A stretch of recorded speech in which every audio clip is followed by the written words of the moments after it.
everybody, and welcome to another episode of the DNF podcast with your girl, Crystal. I know, it's been a minute, and I promise I have a good reason as to why I have not uploaded. Your girl got a terrible sinus infection and she could not breathe, so I doubt you guys wanted to hear me sniffle for 25 minutes. So I decided to make sure I was 100% so I could give you 100% and I could give you a new episode. So here we are.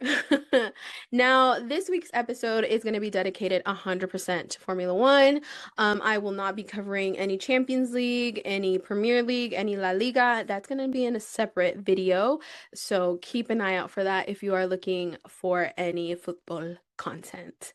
But on today's episode, I kind of wanted to talk a little bit about Japan, and I wanted to talk about the 2026 regulations and try to explain kind of what like the FIA does and like what the FIA looks at. And hopefully, like if you are new to Formula One, like hopefully then this makes it easy to understand. Um, if this confuses you even more, I'm so sorry. That's not my intention. So, without further ado, let's get into Japan because I know it happened a few weeks ago, but I absolutely have to talk about Oscar's start. My gosh, it gave me so much up. And like the fact that this man was like, I think we can win this. And I love to see this confident side of him. I love to see him kind of call his own strategy too and not so much depend on Tom, which is his race engineer. I loved how confident he sounded in himself. It's something that I feel like he lacked a lot of last year. So hopefully, with the winter break and into a new regulation, we're seeing a new side of Oscar. And who knows? With a rumor saying that McLaren is bringing a huge upgrade to Miami, we could be taking the fight to Mercedes. So we shall see. But it was so good to see him just like do what he does. And he was so smart with it, even when he was battling with George. And I was like, dang, George, he's dog walking you. Um, so that was really, really good to see. That Oliver Behrman crash was crazy. I was so scared for him. Um, and it wasn't Franco's fault. It was, again, it's these rules and regulations and this new technical regulation that we're in that caused this. It was really scary. It was one of the higher G crashes that we've had in a really long time. And you could even see that when he got out of the car that he was limping. And I was just, my heart felt to like my butt because I was like, no, he cannot be injured. Oh my goodness, I hope he's okay. Thankfully, he was okay, nothing major, but still, that was a scary crash, and it's not something that you want to see. I don't think we ever want to see cars crash, but the way I kind of take it is if a car is going to crash, I want them to crash because they're battling and they're, going wheel to wheel, they're being fighting dirty, they're trying everything in their power to get into the either winning position or just moving up into point positions. So I would say that's the only reason I ever want to see a crash. I don't want to see crashes, but if given that option, that's the reason being. So glad to see he was okay. We did have Kimi win. Again, poor starts for both Mercedes. Um, but I did call it. I did say he was going to be on pole position, and I did say that he was going to win this race, and he did. And now he's leading the championship. So that interim battle between George and Kimi is going to be super interesting. And I mean, right now it looks that way because no team has been able to catch up to them. But like I said, the rumors of what McLaren is bringing to Miami, what Ferrari could be bringing to Miami, it could be that McLaren and Ferrari are going to catch up, and that can create tension too because are they going to protect the constructors? Are they going to focus on the drivers? That's all I gotta say. But that was pretty much it for Japan. Again, a lot of yo-yo racing, and I know Stefano Domenicali said it's not yo-yo racing, but it is. That's literally what it is. And if you don't believe me, that's literally what happened with George and Oscar. George overtook, Oscar waited to make sure that he was at the detection point to use the boost or the overtake. By that point, George had drained his battery, he had no more battery left, and Oscar was able to pass. Again, yo-yo racing. That's what I think Lewis and Lando were doing for a second. I mean, we don't want to see yo-yo racing, and if Stefano cannot just come to terms that that's what it is right now, then we have other problems. So, with all of that being said, I did say that I wanted to talk about the 2026 regulations and kind of talk about what the FIA does and like what they kind of establish for the 2026 season. I'm not going to get into the specifics to the nitty-gritty because we would be here all day, but I do kind of want to explain what they determine and what they're looking at and what they're in charge of versus what the teams are in charge of and what they can do. So hopefully you have a better understanding for the Miami Grand Prix. And if I miss something or if I say something wrong, please correct me in the comments. I have no problem. Like, I love constructive criticism. I love feedback. Now, I do have my paper here because I did type a few notes. So if you see me looking down, that's the reason why. Now, if you're asking Crystal, where did you get all this information? How did you find this information? If you go onto the FIA website, you can find all the rules and regulations for the 2026 season.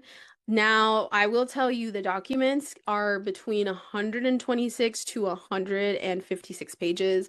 So I kind of skimmed and kind of like just took things that I thought, oh, this is something that we should all know, or I think this is something, worth explaining. So without further ado, let's get into the FIA 2026 Formula One technical document. I don't know if that made any sense. So, general principles. Follow the rules and prove that your car is legal. So the FIA runs everything. You have to run, like, if you want to, not to say add something to your car, but if you bring an upgrade to the vehicle, it has to be approved by the FIA. That's why you will see the FIA will release documents during the race weekend saying who's brought in upgrades, and it has to pass the regulations. If the FIA deems them passable, then you can use them. If they're on like teetering between yes or no, they'll still let them use them. As if it's a no, it's a no. And teams will snitch on each other. So teams will be like, hey, FIA, that Red Bull wing is illegal. It is flexing. We have proof. We have this, we have that. And so teams will try to like, they're trying to gain every 10th possible, and they do so by snitching on each other. So something to keep in mind. Um, teams must prove again compliance, and the FIA can inspect anything. So the car, the software, data, the CAD. So basically, it's kind of the opposite of the legal system where you would say you're innocent until proven guilty. Here you are guilty until proven legal. So if they don't agree, then it is guilty until they say no. But they prove that this was legal and that they're not breaking any of the rules. Measurements and dimensions. So the FIA gives specific measurements and dimensions. They're not going to tell you how to design the car, what to put in the car, but there is a certain spec that they do have to follow. There's a certain weight that they have to hit. And that's why you hear a lot recently that the Williams is an overweight car because they're allowed to be overweight, I think, by a certain number, but they cannot be underweight because underweight would create an advantage. And that has to do with aerodynamics. Well, it's something important to know that the FIA is the one who's giving the measurements and all of that jazz. Also, that's why you will see the drivers being weighed before and after sessions, because they want to see how many, like if they're losing pounds during a session, how many pounds that they're losing, because you can, again, add weights. And that's why they have ballast. They can add weights, but you cannot be, like, I don't know how to reiterate that. You cannot be underweight. Aerodynamics is super important. So something that you will hear a lot is the wind tunnel. how much time each team gets on the wind tunnel, yada, yada, yada. And that's going to help basically the teams understand the aerodynamics of the car. So, a good example that I can give you is in 2025, McLaren won the Constructors' Championship. With that being said, they got a huge lump sum of money. However, because they won, they get the least amount of wind tunnel time. And let's say, for example, a team like Alpine, Williams, Haas, midfield teams or lower teams, they get more wind tunnel time. And the way that I view it, and I don't know if this is necessarily true, but this kind of just the way that I think it's the reason being is if you understand the aerodynamics of a vehicle, you don't need to have that much wind tunnel time. But the teams that are struggling need more time, so eventually they're at the same level and it creates a competitive sport. However, 9 times out of 10, it doesn't happen because it's usually one team that completely understands the vehicle and they go and they just win everything. So hopefully, maybe this year with these regulations, there'll be an exception. But the way that Mercedes is moving, I don't know. Um, so basically in the technical rule book, this section controls floor, wings, bodywork, and airflow behavior. So key rule, everything must be rigid and not move. So there cannot be any flexible wings unless it is deemed okay by the FIA. A good example that I can give you is in 2024 during the Azerbaijan Grand Prix, the Ferrari fans went crazy over McLaren's wing, saying because of the flexi wing or the mini DRS wing. The FIA then looked at it and they deemed it legal for now, but they were going to investigate later. Later, it was told that McLaren could not use that wing anymore. So, just to kind of something to keep in mind. Um, the floor is a big deal. Um, it can be broken into multiple parts. Each part, again, has strict rules and must fit a specific volume. There's a reason why. Another good example that I can give you is in 2025, the Las Vegas Grand Prix. Both McLaren drivers were disqualified because of the ride height, which is where the floor is. It was too thin. It also happened in China for Ferrari. Both drivers were disqualified because of the ride height. So that's why the height of the vehicle is important, whether you're running low downforce, high downforce. Um, Obviously depends on the track, but that's when you see the cars hitting, they're hitting the floor, obviously, but that's scraping and it's causing the sparks. And that's also taking away from the floor and it's making it thinner. And that's a big no-no. You can't build a featherweight rocket. So you will see that's why when you see crashes, you kind of see like, why does everything look so flimsy? They are using the thinnest material because you're not trying to add more weight to the car because that's going to slow you down. So that is why they are always trying to find different ways to make the car lighter legally. So they're using very, very thin, very light materials that will help the car not be heavy, but they also have to maintain themselves at a certain weight. And again, the drivers also play a big deal in it as to how heavy they are. And that is why they have a very strict and controlled diet. Next point, it is the power unit. So for the 2026 regulations, we have a hybrid unit, meaning we have an electrical component and we have an engine. So that is like the heart of the car. So there's engine, turbo, battery, electrical motor, which is you'll hear it a lot, the MGUK, and energy flow. Now, every team is allocated for each driver how many engines they're allowed to go through, with that being the MGUK. I believe it is 3 to 4. If you have to use a third one, you can, but something to keep in mind is you also get penalized for it. Normally, it's between a 5 to 10 grid drop from where you qualify. So That is why they have to be super careful on how hard they're pushing their engines, and that's why they're trying to understand it because they also don't want to go through their engines really, really quickly because then you're penalized for needing to use more. Energy flow is kind of the section that we were talking about, the boost and overtake and how they're harvesting battery and when they should use the battery, when they shouldn't use the battery. There's every track now has different points. We used to have DRS points where you knew at every track where the DRS points were going to be. Here for this season, it's a little bit different. The DRS points are not going to be the same for if you want to use boost or if you want to use the overtake. Overtake is usually when you are within a half a second or a second to the driver in front of you. I believe that boost you can use at any time you hit the detection point. So, and if you've harvested enough battery. So energy usage is monitored.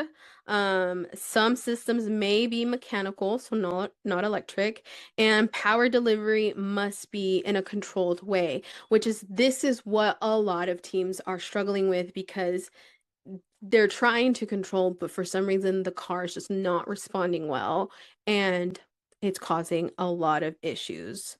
The fuel system, I think that's kind of self-explanatory. Fuel must be safe and legal. You see that I believe Shell sponsors Ferrari, so they get their fuel from Shell. Now that is scrutinized and goes through the FIA, and the FIA makes sure it is legal. And they take samples, cooling system, so keeping everything from overheating, being the tires, being the oil systems, the cooling systems, heat exchange. Um, some people accuse McLaren of keeping their car cool by adding water to their tires. That was dispelled, but it's always trying to find a way to keep the system cool because if you overheat, then you cannot drive fast because everything is too hot and it's also uncomfortable for the drivers, which is where the aerodynamics comes into play because it's the airflow keeping everything cool in the car. So I don't know if you're kind of seeing it yet, but everything is connected within each other. So electronics and software, everybody is allowed to use their own company. Some people use Microsoft, some people use what is it? I can't think of what they're called.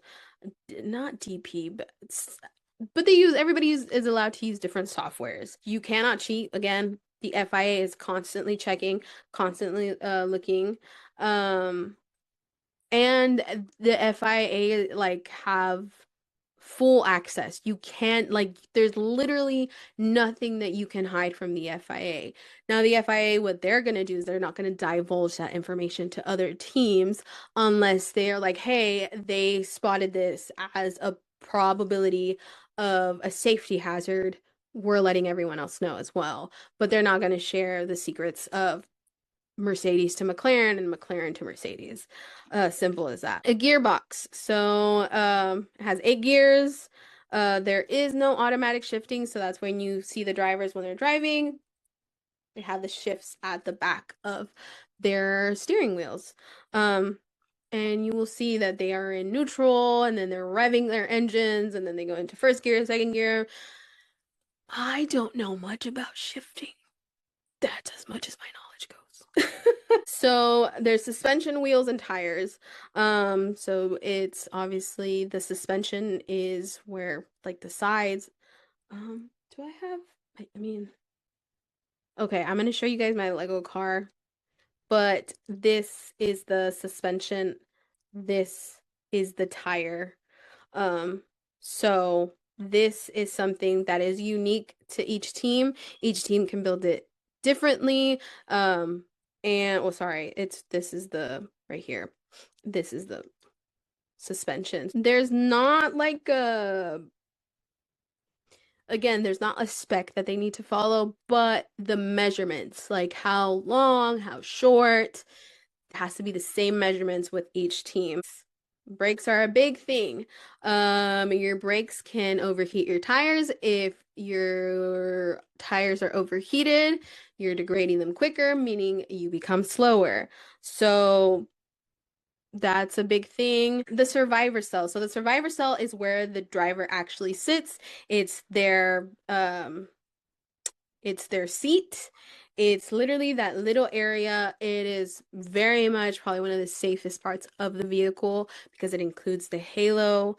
So that's important to have.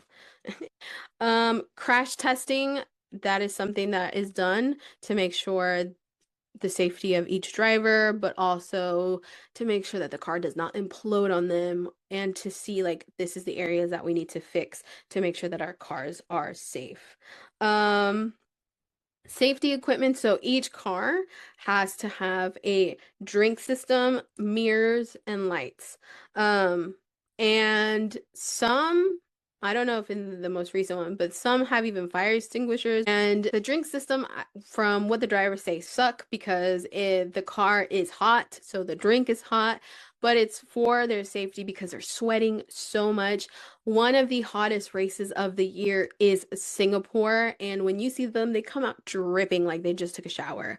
So it's super important that their drink system works. And there is a funny radio message from Oscar last year in Jeddah where Tom tells him, "Hey, make sure you're using your drinks." And Oscar goes, "Well, if my drink system worked, I would." So he was having a drink system issue, which is not illegal. But it just means the car will probably be a little bit heavier. It's not illegal if it doesn't work. It'll happen. It's not something that they can control that it's broken, and you don't gain any advantage from your car again being heavier. Materials is something that we already talked about is you're allowed to build a car with whatever you want. If you wanted to, you know, build it with paper mache because it's going to be lighter, go ahead by all means. And this is just a way for each team to make their car as light as possible using the lightest materials that they can find. I think that's pretty much it. I don't know if there's anything I didn't go over. Again, I'm not getting into the nitty-gritty details. I'm just kind of giving you an overview. So the final takeaway and something to remember is that F1 is about innovation, but it still has strict limits. And I say innovation to like a certain degree, but because it's mostly coming from the FIA. So I did write this down right here. If you're a new fan, this is what matters, and this is what I suggest that you do your own research into because everybody wants to know something different, but aero, which being the floor and how the air interacts with the car, biggest performance factor. Engines are powerful but heavily controlled and heavily monitored. And I would suggest, I can tell you and the only reason I know this is because obviously I am an Oscar fan, so I have to know like who's supplying the engine to McLaren and it's Mercedes. So I can tell you that Mercedes supplies the engine to themselves, to McLaren, to Alpine, to Williams, and I think that is it off the top of my head. I don't know if they supply to Aston Martin. I'm not 100% sure. Safety is strict. They are like very, very safe. They are very strict with safety to a certain extent. However, right now they're realizing that in racing, there's still a lot of red flags. Funny to say that, but it's not making racing fun. Also, qualifying needs to be looked into. According to what the drivers have told us and to the media, is that that's something that's being discussed, but that they're not very happy about it either. Teams are limited to what they can design. So again, they're given the specs of sizes, and then from there that they have to make sure that they stay in that box and they don't go out of that. And this is a big one. So funny. Small changes can equal big performance gains. So even with the slight torque of the front wing, the slight torque of the back wing, even the curvature, that causes a lot of performance change. And it can do two things. It can either be a good big performance change or a bad big performance change. So that is something to keep in mind. And that is it for today's episode, you guys. Hopefully, this was informative. I tried to keep it short and simple. Try to talk. It was mostly like what the FIA does, basically. I didn't go too much into the 2026 regulation. I realize that now. So if it's a little confusing, please let me know. We can definitely go more into detail maybe next week about the 2026 regulation in the sense, but again, it's so much and it's constantly changing. But if you have any questions, leave them in the comments below. Thank you so much for watching. I hope you guys enjoyed today's episode. Please make sure to like, subscribe, comment, and share with your friends. And I will see you guys later because we have Champions League to talk about. All right. Bye.